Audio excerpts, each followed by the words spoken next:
terminated many, many contracts, and many contracts, Elon, are right now being looked at, and it may be 6 months, it may be almost a year in some cases. We're going through procedures, we're going through courts, and we'll remember you as we announce billions of dollars of extra waste, fraud, and abuse. Just as an example, Doge canceled $101 million for DEI contracts at the Department of Education, $101 million, and that was just in a small section of the Department of Education. $59 million for illegal alien hotel rooms in New York City, and the landlord never made the kind of money that he made in the last short period of time. $59 million to a hotel in New York City, $45 million for diversity, equity, and inclusion scholarships in Burma.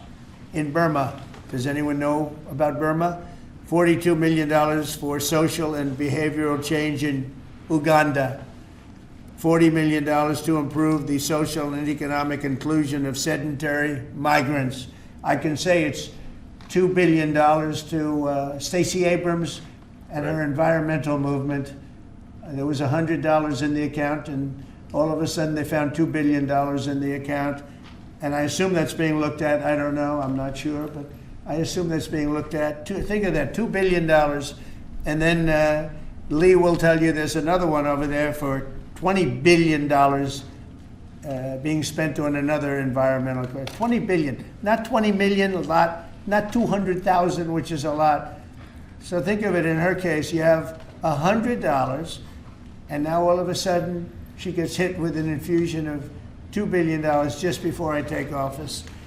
$20 million for Arab Sesame Street in the Middle East. Nobody knows what that's all about. Nobody's been able to find it. $8 million for making mice transgender. So they spend $8 million on making mice transgender. And those are better than many of the others. I could sit here all day and read things just like that, but we have other things to do. So it's much, much more than just that. We're totally committed to making the Doge cuts permanent and stopping much more of the waste in the months to come. We want to get our great, big, beautiful bill finished and done. After that, we put some of this into the bill, but most of it's going to come later. We're going to have it cauterized by Congress, affirmed by Congress. In some cases, we'll make cuts. In some cases, we'll just use it in a different layer to save the money. But it's hundreds of billions of dollars. Doge has also fully modernized the federal retirement process and continues to work very hard on the IRS modernization. But we're taking that over with Doge. Many of the Doge people, Elon, are staying behind too, so they're not leaving. And Elon's really not leaving. He's going to be back and forth, I think. I have a feeling. It's his baby, and I think he's going to be doing a lot of things. But Elon's service to America has been without comparison in modern history. He's already running one of the most innovative car companies in the world. You look at his factories and compare them with some of the old factories we have, and it's a big difference. And the most successful space company, and I guess in history you would have to say the largest free speech platform on the internet, etc. Yet Elon willingly, with all of the success, he willingly accepted the outrageous abuse and slander and lies and attacks because he does love our country. I know that very much. He loves our country. He comes from another country, a country that's going through trials and tribulations, I would say. But he's all about the USA, and Americans owe him a great debt of gratitude. So I just want to thank Elon for his time as a special government employee. Can you imagine? They call him an employee, but it's a special government employee, and for coming and helping us. And he really has changed the mindset of a lot of people. A lot of people thought, maybe we'll cut 1% or 2% or 3%. Then they said, wow, we can cut a lot more than that. And we're going to do it very surgically. We're going to continue on the march. We're making America great again. When I was in Saudi Arabia, and we were in, as you know, 3 really great countries, predominantly the 3. Qatar was great, UAE was great, Saudi Arabia, incredible. Such an incredible experience to be in those 3 countries. But the Crown Prince of Saudi Arabia, and I must tell you, the great leaders of the other 2 that we just mentioned, they all said the same thing, that the United States is the hottest country right now anywhere in the world. And 6 months ago, we thought it was dead. It was like a dead country.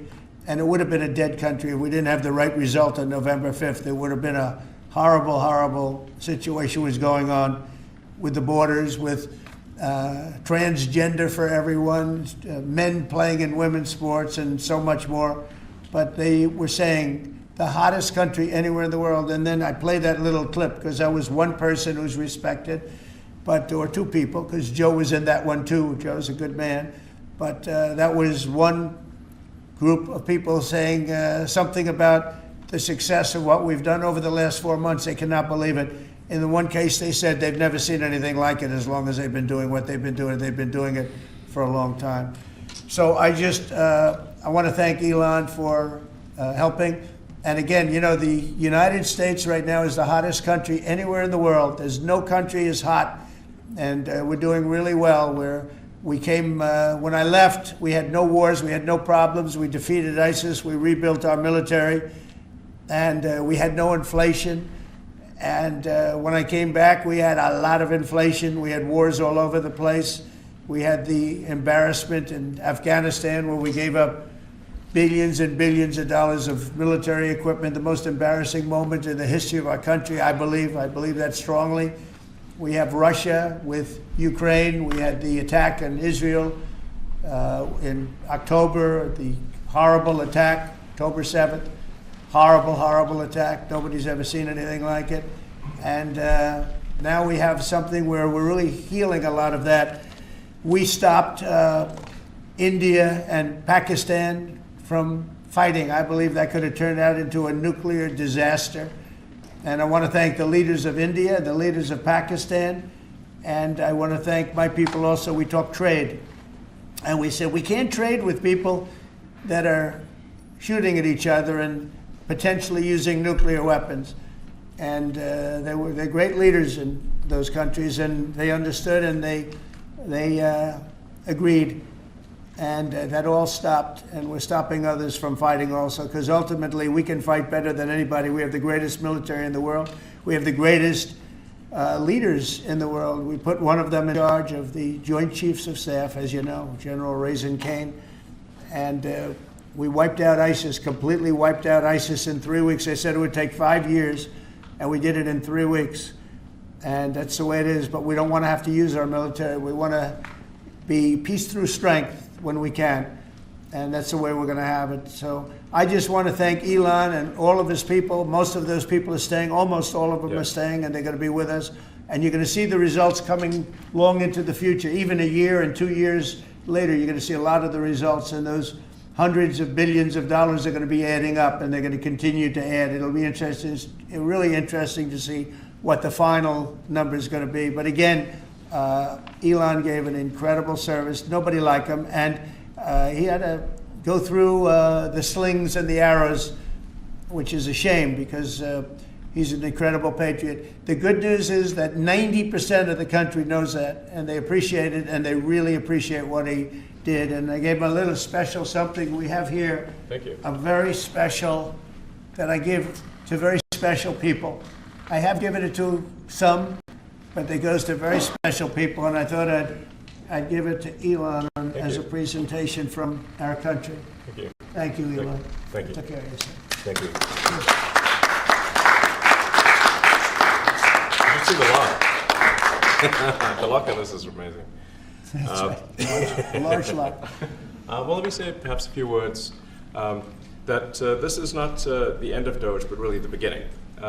My time as a special government employee necessarily had to end. It was a limited time thing. It's 134 days, I believe, which ends in a few days. So that it comes with a time limit. But the Doge team will only grow stronger over time. The Doge influence will only grow stronger. It's I'd liken it to sort of Buddhism. It's like a way of life. So it is permeating throughout the government. And I'm confident that over time we'll see $1 trillion of savings and a reduction in $1 trillion of waste and fraud reduction. The calculations of the Doge team thus far, in terms of an FY25 to FY26 delta, are over 160 billion, and that's climbing. We expect that number will probably go over 200 billion soon. So I think the Doge team is doing an incredible job. They're going to continue doing an incredible job, and I'll continue to be visiting here and be a friend and advisor to the president. And I look forward to times being back in this amazing room. By the way, isn't this incredible? Look at this incredible. It's stunning. I think the way that the Oval Office, how the president has just completely redone the Oval Office. It's beautiful. I love the gold on the ceiling. Thank you. It's pretty nice. Yeah. That's been there a long time. That was plaster. Nobody ever really saw it. They didn't know the eagle was up there, and we highlighted. It's essentially it's a landmark, a great landmark, and that's 24 karat gold, and everybody loved it. And now they all see it when they come in. So it's been good. The Oval Office finally has the majesty that it deserves, thanks to the president. So I look forward to continuing to be a friend and advisor to the president, continuing to support the Doge team, and we are relentlessly pursuing $8 trillion in waste and fraud reductions, which will benefit the American taxpayer. That's it, really. Thank you, Mr. President. Thank you. Right. Great job. Fantastic. Thank you. Thank you, President Trump. The president mentioned that you had to deal with all the slings and arrows during your time at Doge. There's this. Well, some of the people, some of the media organizations in this room were the slingers. Well, there is a New York Times report today that accuses you of blurring the line between. Is the New York Times, is that the same publication that got a Pulitzer Prize for false reporting on the Russiagate? Is it the same organization? I got to check my Pulitzer. I think counter. it is. It is. I think the judge just ruled against the New York Times for their lies about the Russiagate hoax, and that they might have to give back that Pulitzer Prize. That New York Times. Let's move on. Okay, then Next President question. Trump. I got one for President Trump. So President Trump, Biden aides who used to work here are in talks with Republicans in Congress to go and testify about what they did or didn't do to possibly conceal President Biden's decline. Do you think that Dr. Jill Biden should also have to come in and testify about what she did or didn't do? Well, I hate the concept of it. It's the wife of a man who was going through a lot of problems, and everybody that dealt with him understood that. And I guess it came out during the debate loud and clear. That was the biggest signal of all. They have to do what's right. The country was there was a lot of dishonesty in the election, as you know, 2020. That's been now caught. People understand it was a rigged election. And when you go further out, when you see the auto pen, I think the auto pen is going to become one of the great scandals of all time, because you have somebody operating it or a number of people operating. Because I knew Joe Biden. Joe Biden wasn't in favor of opening up borders, letting 21 million people into this from prisons and mental institutions and gang members. He wasn't into that at all. And who signed these orders, proclamations, and all of the different things that he signed that set our country so far back, that was so bad for our country? With the auto pen, how would it work? Like, we're in the Oval Office right now. If there was a group of rogue staffers that worked for you who wanted to advance a bill or an executive order without your knowledge, how could they do it? How do they go Well, it's very behind hard, a because president's I'd back? read your newspapers or your media the next day, and I'd say, well, I didn't approve that, and I would find it. They wouldn't get away with it for long, because I'd say, I never signed that. Who the hell signed that?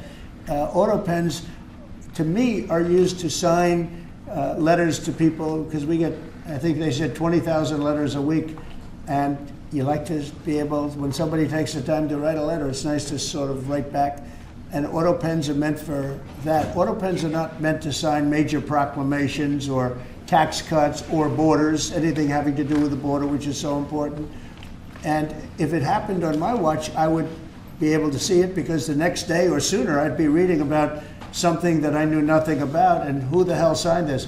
So I almost never use the auto pen. In fact, yesterday I was signing about 81, I think it was 81 proclamations and statements to people that I think should be signed by us. I think when you write letters to foreign dignitaries or presidents or prime ministers, you should be signing those letters, not done with auto pens. I understand he signed almost everything with an auto pen.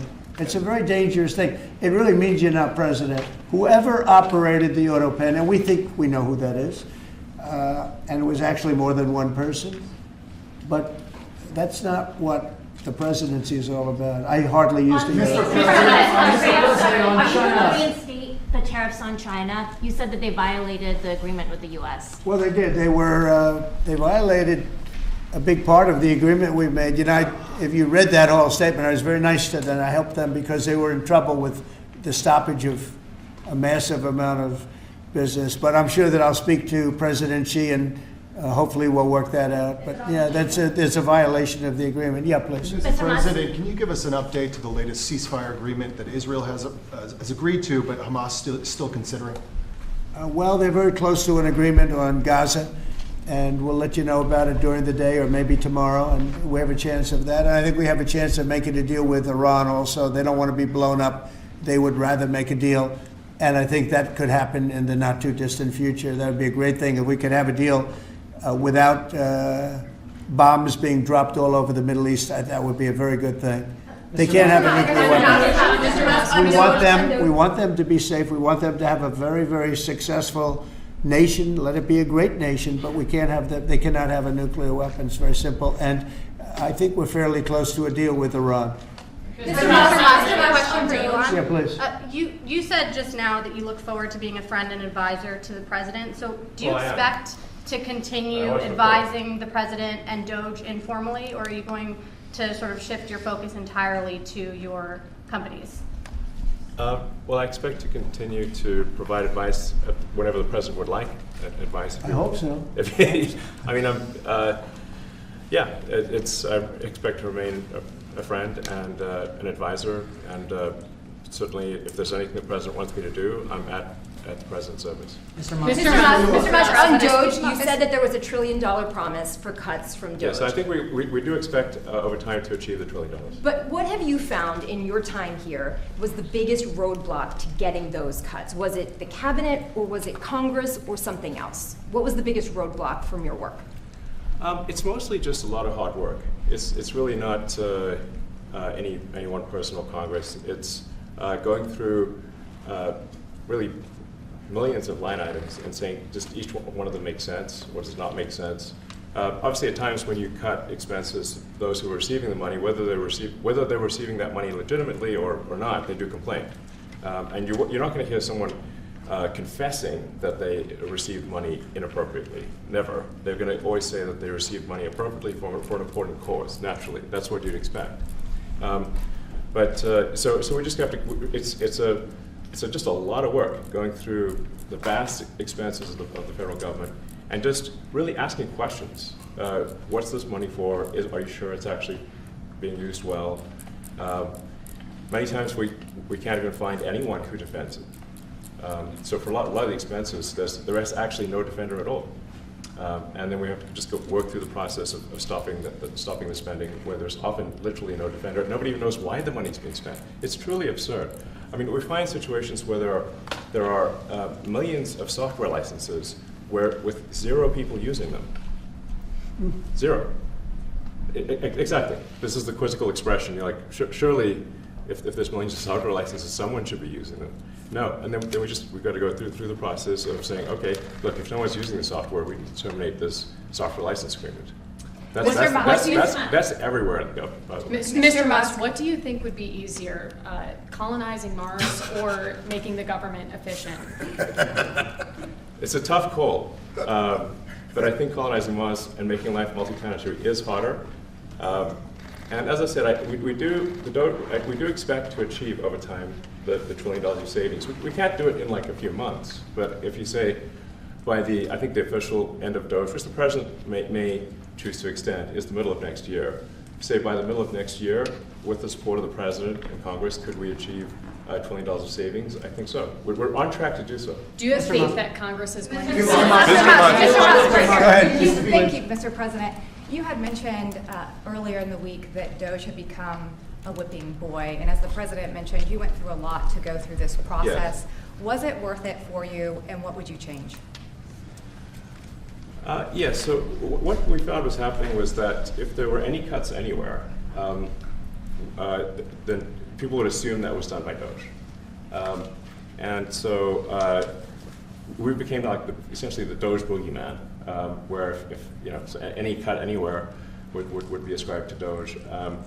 A friend of mine's daughter, who's at law school at Georgetown, thought that Doge had cut the Senate, internships the legal internships for the Senate, and we have nothing to do with that. So if they have been cut, it's not to do with us. Just as an example. So it just became a bit ridiculous where any cut anywhere was somehow Doge, and including things that made no sense, and we would agree made no sense. There are many things that occur in the government because it's the banal evil of bureaucracy. It's sort of the frankly largely uncaring nature of bureaucracy. As the great Milton Friedman said, money is spent most poorly when it is someone else's money being spent on people you don't know, and that's how federal spending is. And then you can't really even blame the individuals because the way the government works is complaint minimization. So when you do try to, when someone within the government tries to stop that money being spent, there's usually someone that complains. And then their manager will say it's not worth the trouble, just pay it anyway. That happens over and over again. So was it Mr. worth Musk? I think it was an important thing. I think it was a necessary thing, and I think it will have a good effect in the future. Thank you, President Trump. This week there was a video on board a plane that showed the First Lady of France slapping her husband, Emmanuel Macron. Do you have any world leader to world leader marital advice on those phones? Make sure the door remains closed. That was not good. That was not good. No, I spoke to him, and he's fine. They're fine. They're two really good people. I know them very well, and I don't know what that was all about, but I know them very well, and they're fine. What do you think about this Democratic Party plan to avoid being swept in every battleground state again by spending $20 million to study how to speak to American men? Well, they spent 2.8 billion. We spent 1.5. We spent much less. We spent about half of what they spent, and at the end they were $28 million short. They had to be. They spent 2.8 billion. It's a lot, but they couldn't get 28 million at the end, and now they want to spend. I read that they want to spend money to learn how to talk. That's fake. You don't want to be fake. You shouldn't have to hire consultants to say what America needs, because then the consultants should be running the deal, not them. But I read that they want to spend a lot of money in each state. So we won all 7 swing states, 7 out of 7. We won a lot more than that. We won the popular vote. We won everything, and they want to spend money to find out what they did wrong. And I mean, I can tell you what they did wrong. I can tell you every one of their programs. When they say men playing in women's sports, I would say that's not a winner. When they say transgender for everybody, I think that's not a winner. When they say open borders so the entire world population of criminals can pour into our country, I don't think that's a winner. I mean, I just gave them that for free, but I don't know if they'll change their ways. I see them all the time. I see people that I know in Congress, Democrats, they're trying to justify some of the things I just said. You can't justify them. I always hear they're 80-20 issues. I say they're not 80-20, they're 97-3. They might be 99-1. They're not 80-20. They wish they were 80-20. And they're wasting a lot of money if they're going to continue with that nonsense. And this one's a little bit more of a page 6 question, but back when you hosted The Apprentice, you mentioned once in 2012 that Diddy was a good friend of yours back then. He has since found himself in some very serious legal trouble. Yeah, that's true. Would you ever consider pardoning him? Well, nobody's asked. You had to be the one to ask, Peter, but nobody's asked. But I know people are thinking about it. I know they're thinking about it. I think some people have been very close to asking. First of all, I'd look at what's happening, and I haven't been watching it too closely, although it's certainly getting a lot of coverage. I haven't seen him. I haven't spoken to him in years. He used to really like me a lot, but I think when I ran for politics, he sort of that relationship busted up from what I read. I don't know, he didn't tell me that, but I'd read some little bit nasty statements in the paper all of a sudden. You know, it's different. You become a much different person when you run for politics and you do what's right. I could do other things, and I'm sure he'd like me, and I'm sure other people would like me, but it wouldn't be as good for our country. As we said, our country's doing really well because of what we're doing. So I can't, it's not a popularity contest. So, I don't know, I would certainly look at the facts. If I think somebody was mistreated, whether they like me or don't like me, it wouldn't have any impact on me. Mr. President, on the big beautiful bill, would you like to see the Senate build in some support for your tariffs on the big beautiful bill, or should that be a standalone bill? I have great support on the tariffs. I mean, I was so honored that we got that ridiculous stay lifted, because that would have taken away presidential power. It would have taken away everything that was granted by the founders. It would have been a terrible thing. And it would have, most importantly, would have left us vulnerable. We have a lot of countries that use tariffs on us and use them viciously, actually, viciously. And if we didn't have the power to use tariffs on them, and instantly, not when you go back to Congress and try and get hundreds of people to agree on something, that would take months to get just one simple proclamation. If we didn't have the power to counteract their powers, you wouldn't have a country left. We have to act fast. We have to be fast and nimble, as they say. And that was a really great moment, I think, yesterday when that stay was lifted. And hopefully now we'll go to court and just win that battle. Because if we don't have the power to do what they're doing to us, we are going to be a great nation no longer. Elon Musk was once idolized by folks on the left in this country before joining your administration. Now he's considered a hero by conservatives. Why do you think this man, what he's done in American life, has been so politicized? Does it only have to do with you? His life has been amazing. I mean, I look at so many different things. I look at that rocket being, guided back into position. I've never seen that before. I thought it was a space movie. I thought it was a movie. You look at what he's done in terms of communication, it's been unbelievable. So many different, even tunnels going underground, not having to go through all the process of going, he's got a company that does that. He's got so many different companies. Starlink, as an example. He saved a lot of lives, probably hundreds of lives in North Carolina. I don't even know if you remember, but I called you. They needed Starlink in North Carolina. And I didn't know what the hell Starlink was. I said, what is it? Who owns it? He said, do you know Elon Musk? I said, yeah, I happen to know the gentleman. This was before his government stay. And they said, we really need it, because North Carolina was literally became an island. It was, people had no communication. They had no access to anything, and they were dying. And I called up Elon, and you can't get it because it's so successful. It's very hard to get. And he had so much of it brought over there, and they told me it was unbelievable. It saved a lot of lives. So, he's just done a lot of things. I don't think he gets credit for what he's done. But he's a very good person too. You know what? If he wasn't a good person, but he did the same things, I'd probably maybe speak differently. He happens to be a really good person who loves the country. Mr. President, on the one big, beautiful bill, you had indicated this week that there were some things you didn't like about what had passed in the House. What changes do you want to see the Senate make? And you had also indicated there were things you didn't like about the bill. What would you be suggesting he push senators to change in their version? Well, I'll tell you, I'll go first. It's an unbelievable bill. It cuts your deficits. It cuts, it's a huge cutting. But there's the things I'd like to see maybe cut a little bit more. I'd like to see a bigger cut in taxes. It's going to be the largest tax decrease or cut in the history of our country. I'd like to see it get down to an even lower number. I was shooting for a slightly lower number. I would have liked to have done that. But with all of that being said, when you look at the tax cut and the fact that the original tax cut, which made us so successful. We had the most successful 4 years in the history of our country, the economy, and this is going to be even better. And you see that by the reports that came out just yesterday or tonight. I guess they were released this morning at 8 o'clock. You see the kind of numbers where somebody that's a pro is like, whoa, I haven't seen numbers like this since I've been doing this. These are human emotions of professionals that have never seen numbers like, and we've just started. The bill is a great bill. It's going to be jiggered around a little bit. It's going to be negotiated with the Senate, with the House.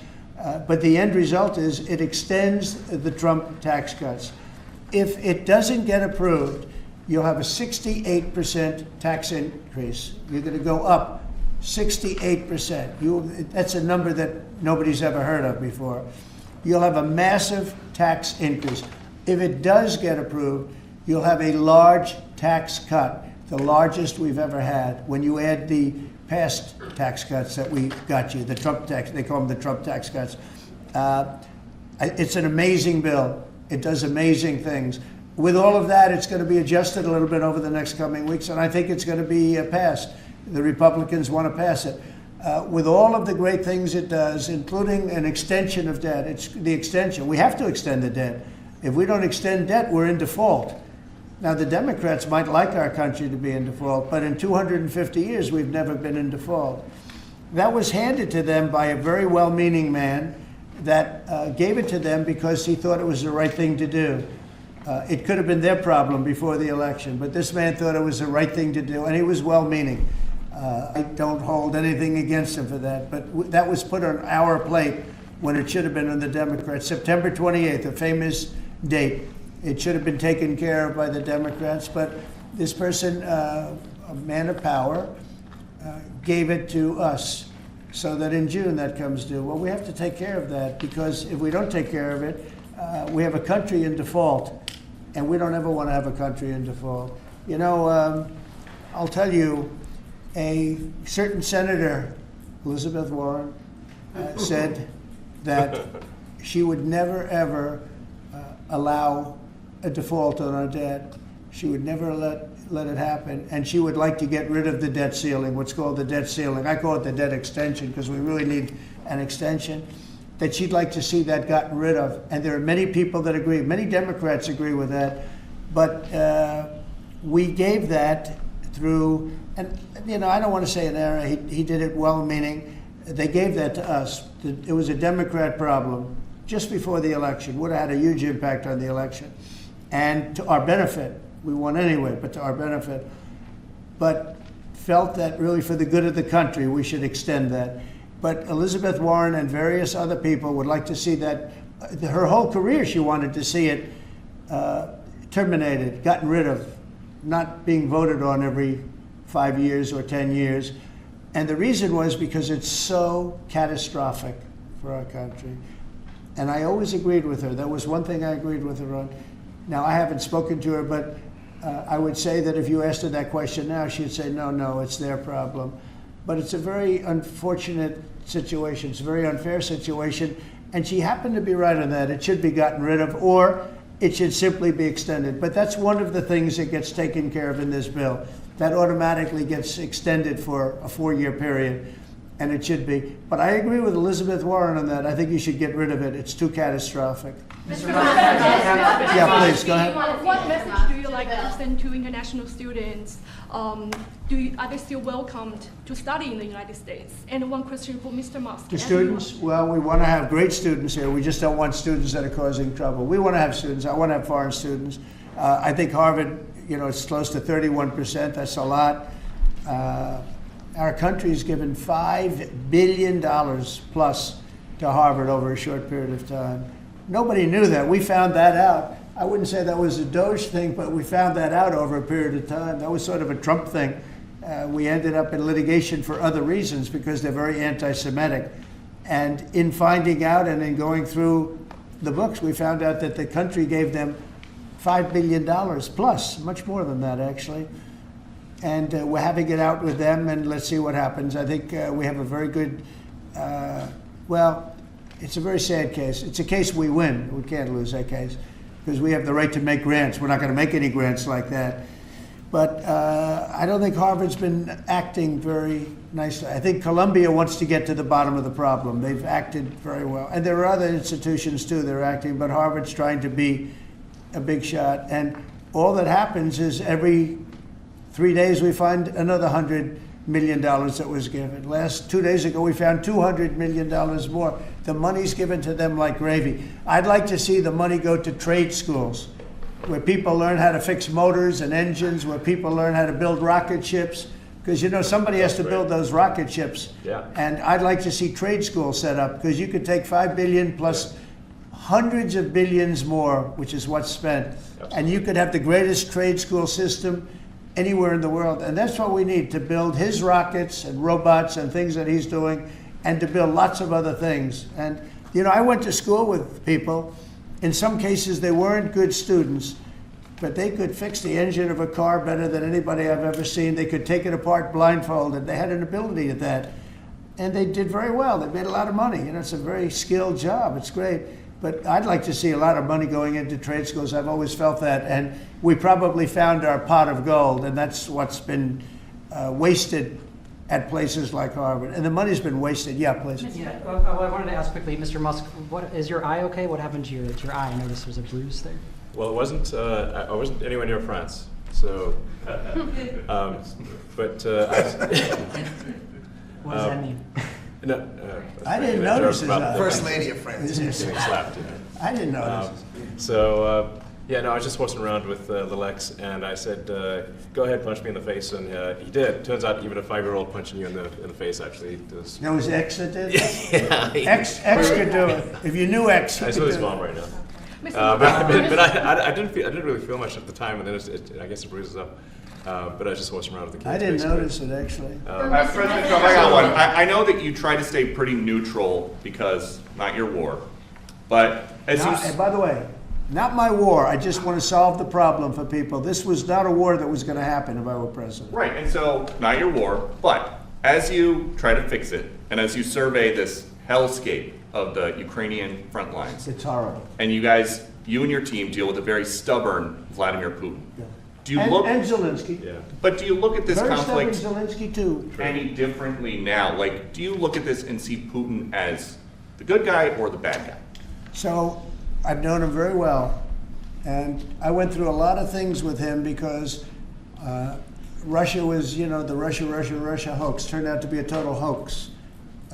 New York Times, they got a Pulitzer Yeah. Prize. They have to give back the Pulitzer Prize. That's my lawsuit, and they're doing very poorly in that lawsuit. But you know, they wrote stories about how it was true and it was false, and you know, a lot of Washington Post also.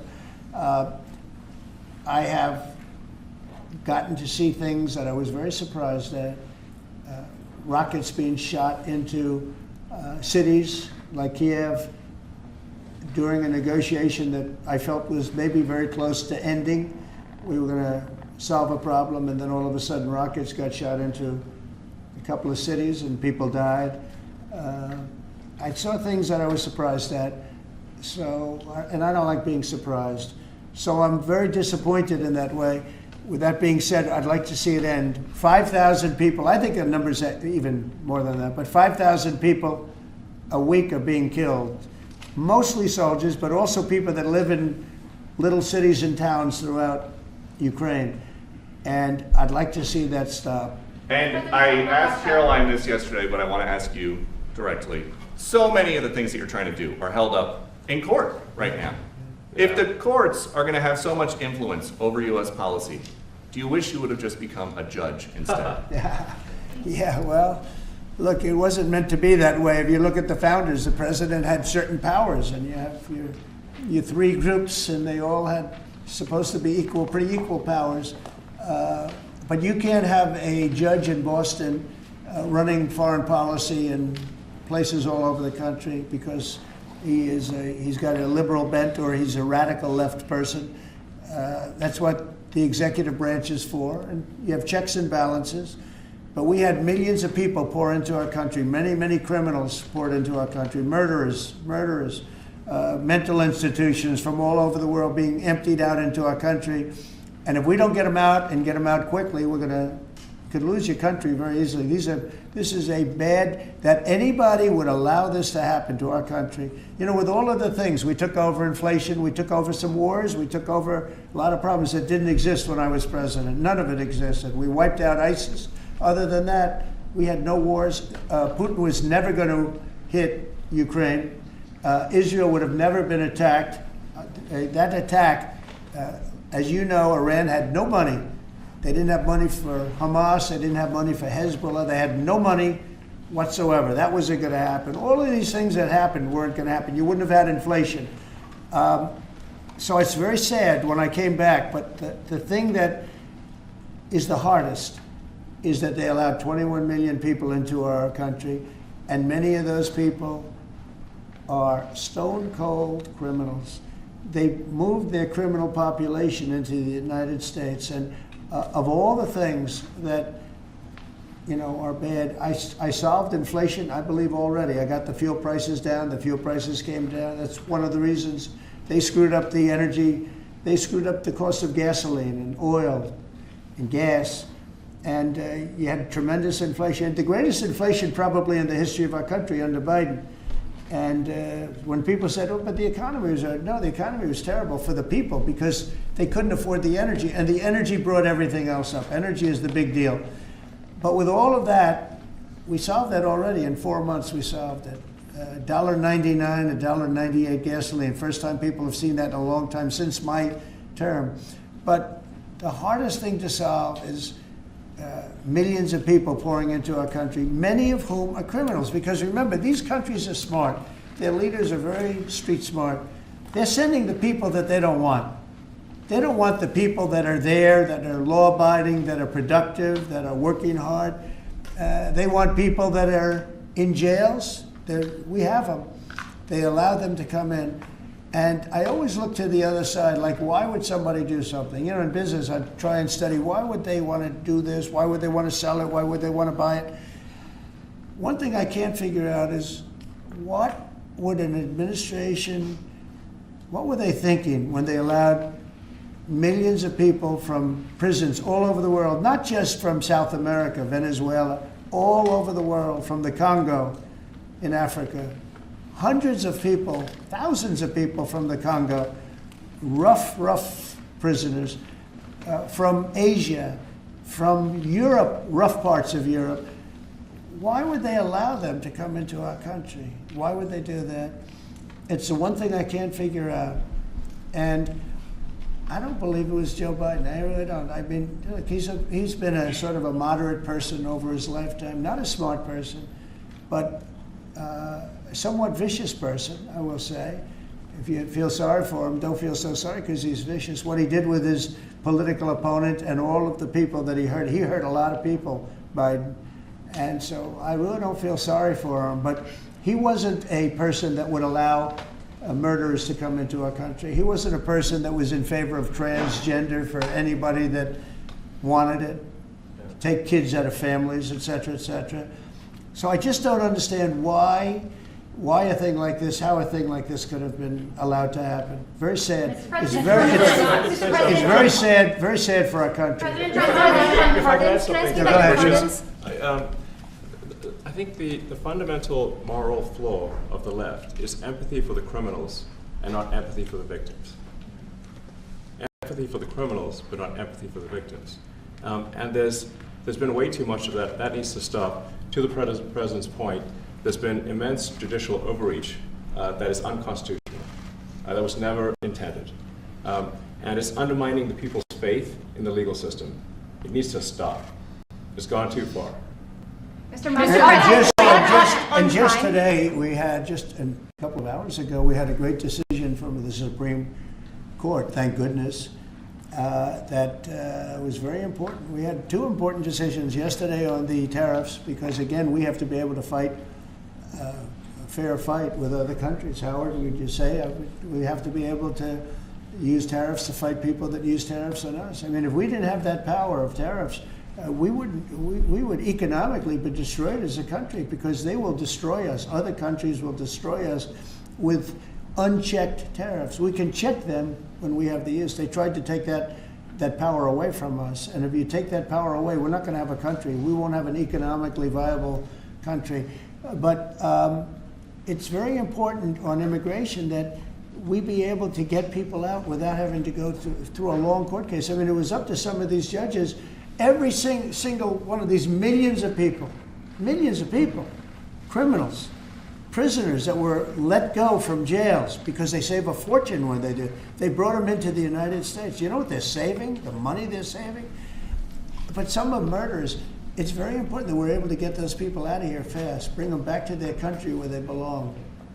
And those countries take them. because if they don't take them, they have to go through the wrath of the United States, and they take them. But we have judges that don't want that to happen, and it's a terrible thing.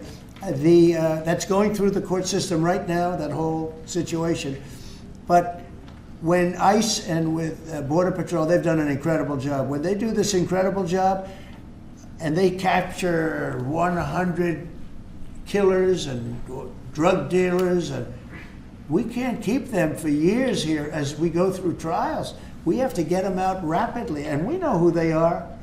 We know who they are, and we're very careful about who they are, but we have to get them out rapidly, or again, we're not going to have a country, okay? Maybe one or two more. Go ahead. Are you concerned that tariff may also affect companies like Tesla, which has parts manufactured abroad? And this is also to you, Mr. Musk. Well, he's going to end up building his whole car here. I mean, I thought he built his whole car. Pretty much he does. He's got incredible factories, and like I looked at one in Texas. It's unbelievable. No, all of the manufacturers will build their parts here too. I mean, it used to bother me. They make a part in Canada, a part in Mexico, a part in Europe, and it's sent all over the place, and nobody knew what the hell was happening. I think it's ridiculous. You build a car, make it in America, and I gave them a little leeway on that. Gave them some leeway. But over the next year, they've got to have the whole thing built in America. That's what we want. We want America to buy American-built cars. Thank you very much, everybody. Thank you, guys. Thanks, guys. Thank you, guys. How was your meeting with Jerome Powell? Thank you, guys. Good meeting. Thank you, guys. It was a good meeting. Are you considering Thanks, guys. pardoning Keep going, George keep Floyd? going, keep going. Thank you. Thanks, guys. Let's go straight out here. Government's a little bit nasty, Peter. You haven't noticed that. You've had a charmed life, right? You tell me. Very charmed. I think you've had a charmed life. I think what I'll do, if you don't mind, numbers have just come out which are rather extraordinary, and I thought I'd play a tape of one of the people who I've respected over the years, from Joe Kiernan and Rick Santelli. This just came out, and we'll just play that for a second. Personal income is up 0.8%.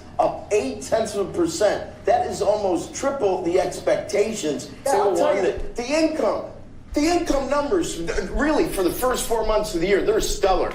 They're really stellar. I mean, I could go back and look at the first 4 months of many different years. Really very strong numbers, and you're right.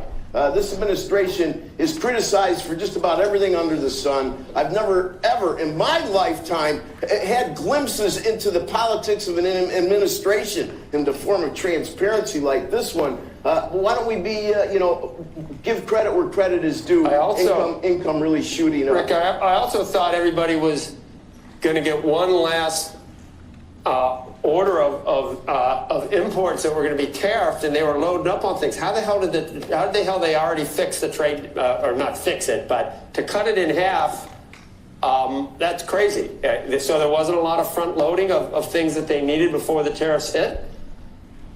Yeah, I'll tell you what, it really does call into question some of the conventional wisdoms. And, it's going to be interesting to see what happens next month when we get this number, or we see some of the other numbers like current account, see how they fared. Because I don't know, I've been watching these numbers a long time. I don't think I've ever seen the trade deficit cut in half in 1 month. Not bad. Right? Not bad. Come on, guys.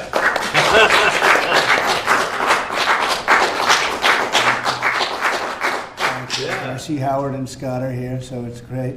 You guys want to stand over here? You might as well. You're the ones that help produce those numbers, and it'll only get better. The tariffs are so important, and that's why we were so happy with the decision yesterday where the tariffs continue, because without the tariffs, our nation would be imperiled.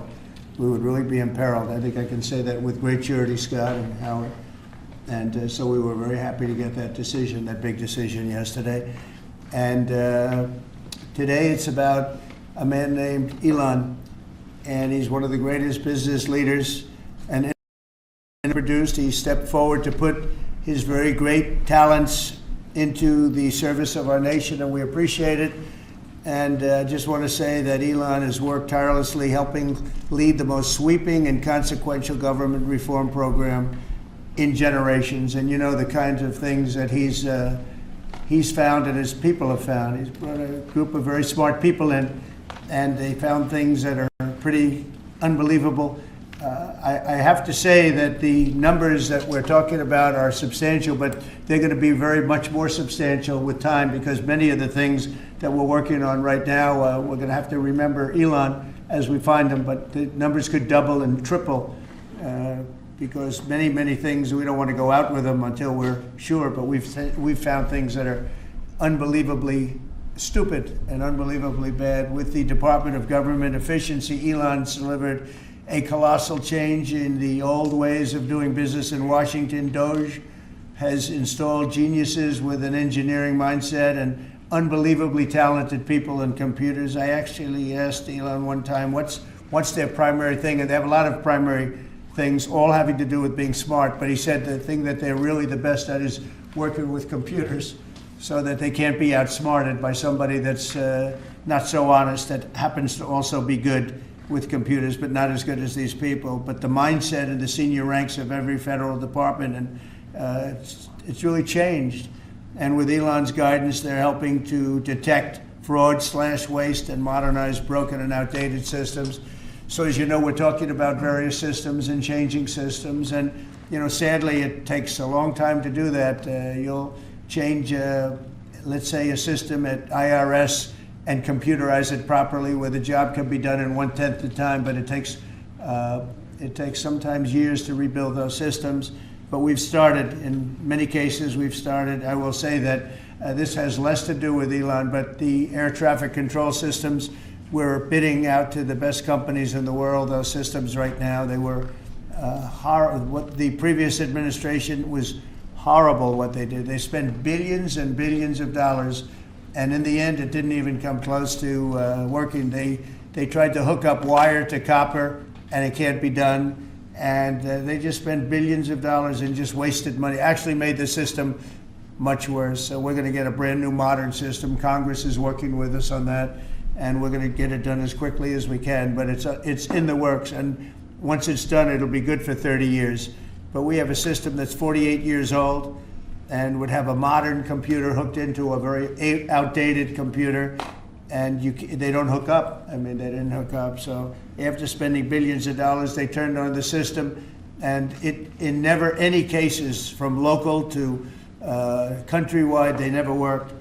More than 75,000 bureaucrats have voluntarily left their taxpayer-funded jobs to come out and really do the job. Countless wasteful and unnecessary contracts have been terminated, and you know that we have terminated many contracts, and many contracts, Elon, are right now being looked at, and it may be 6 months, it may be almost a year in some cases. We're going through procedures, we're going through courts, and we'll remember you as we announce billions of dollars of extra waste, fraud, and abuse. Just as an example, Doge canceled $101 million for DEI contracts at the Department of Education, $101 million, and that was just a small section of the Department of Education. $59 million for illegal alien hotel rooms in New York City, and the landlord never made the kind of money that he made in the last short period of time. $59 million to a hotel in New York City. $45 million for diversity, equity, and inclusion scholarships in Burma. In Burma, does anyone know about Burma? $42 million for social and behavioral change in Uganda. $40 million to improve the social and economic inclusion of sedentary migrants. I can say it's $2 billion to Stacey Abrams and her environmental movement. There was $100 in the account, and all of a sudden they found $2 billion in the account. And I assume that's being looked at. I don't know, I'm not sure, but I assume that's being looked at. Think of that, $2 billion. And then Lee will tell you there's another one over there for $20 billion being spent on another environmental cause. $20 billion, not 20 million, a lot, not 200,000, which is a lot. So think of it, in her case, you have $100, and now all of a sudden she gets hit with an infusion of $2 billion just before I take office. $20 million for Arab Sesame Street in the Middle East. Nobody knows what that's all about. Nobody's been able to find it. $8 million for making mice transgender. So they spent $8 million on making mice transgender. And those are better than many of the others. I could sit here all day and read things just like that, but we have other things to do. So it's much, much more than just that. We're totally committed to making the DOGE cuts permanent and stopping much more of the waste in the months to come. We want to get our great, big, beautiful bill finished and done. After that, we put some of this into the bill, but most of it's going to come later. We're going to have it cauterized by Congress, affirmed by Congress. In some cases, we'll make cuts. In some cases, we'll just use it in a different layer to save the money. But it's hundreds of billions of dollars. DOGE has also fully modernized the federal retirement process and continues to work very hard on the IRS modernization. But we're taking that over with DOGE. Many of the DOGE people, Elon, are staying behind too, so they're not leaving. And Elon's really not leaving. He's going to be back and forth, I think. I have a feeling. It's his baby, and I think he's going to be doing a lot of things. But Elon's service to America has been without comparison in modern history. He's already running one of the most innovative car companies in the world. You look at his factories and compare them with some of the old factories we have, and it's a big difference. And the most successful space company, and I guess in history you would have to say the largest free speech platform on the internet, etc. Yet Elon willingly, with all of the success, he willingly accepted the outrageous abuse and slander and lies and attacks because he does love our country. I know that very much. He loves our country. He comes from another country, a country that's going through trials and tribulations, I would say. But he's all about the USA, and Americans owe him a great debt of gratitude. So I just want to thank Elon for his time as a special government employee. Can you imagine? They call him an employee, but it's a special government employee, and for coming and helping us. And he really has changed the mindset of a lot of people. A lot of people thought, maybe we'll cut 1% or 2% or 3%. Then they said, wow, we can cut a lot more than that. And we're going to do it very surgically. We're going to continue on the march. We're making America great again. When I was in Saudi Arabia, and we were in, as you know, 3 really great countries, predominantly the 3. Qatar was great, UAE was great, Saudi Arabia, incredible. Such an incredible experience to be in those 3 countries. But the Crown Prince of Saudi Arabia, and I must tell you, the great leaders of the other 2 that we just mentioned, they all said the same thing, that the United States is the hottest country right now anywhere in the world. And 6 months ago, we thought it was dead. It was like a dead country. And it would have been a dead country if we didn't have the right result on November 5th. It would have been a horrible, horrible situation was going on with the borders, with transgender for everyone, men playing in women's sports, and so much more. But they were saying the hottest country anywhere in the world. And then I played that little clip because I was one person who's respected, or 2 people, because Joe was in that one too. Joe's a good man. But that was one group of people saying something about the success of what we've done over the last 4 months. They cannot believe it. In the one case, they said they've never seen anything like it as long as they've been doing what they've been doing. They've been doing it for a long time. So I want to thank Elon for helping. And again, the United States right now is the hottest country anywhere in the world. There's no country as hot, and we're doing really well. When I left, we had no wars, we had no problems. We defeated ISIS, we rebuilt our military, and we had no inflation. And when I came back, we had a lot of inflation. We had wars all over the place. We had the embarrassment in Afghanistan where we gave up billions and billions of dollars of military equipment, the most embarrassing moment in the history of our country, I believe. I believe that strongly. We have Russia with Ukraine. We had the attack on Israel in October, the horrible attack, October 7th. Horrible, horrible attack. Nobody's ever seen anything like it. And now we have something where we're really healing a lot of that. We stopped India and Pakistan from fighting. I believe that could have turned out into a nuclear disaster. And I want to thank the leaders of India, the leaders of Pakistan, and I want to thank my people also. We talk trade. And we said, we can't trade with people that are shooting at each other and potentially using nuclear weapons. And they're great leaders in those countries, and they understood, and they agreed. And that all stopped, and we're stopping others from fighting also, because ultimately we can fight better than anybody. We have the greatest military in the world. We have the greatest leaders in the world. We put one of them in charge of the joint. It is hard to overstate how extraordinary this public feud has played out over the last few hours between the world's most powerful man and the world's richest. So we're going to illustrate this using memes and GIFs, which Musk's platform made famous. But before we do that, just remember this. Musk is livid over the cost of Trump's bill. He's been trashing it all week, but refrained from attacking Trump personally. That was until around noon today, when Trump called Musk out from inside the Oval Office. Musk then claimed that Trump and Republicans would have lost the election if not for him. Musk says Trump should be impeached, replaced by J.D. Vance. Musk says the reason the administration hasn't released the Epstein files is because Trump is in them.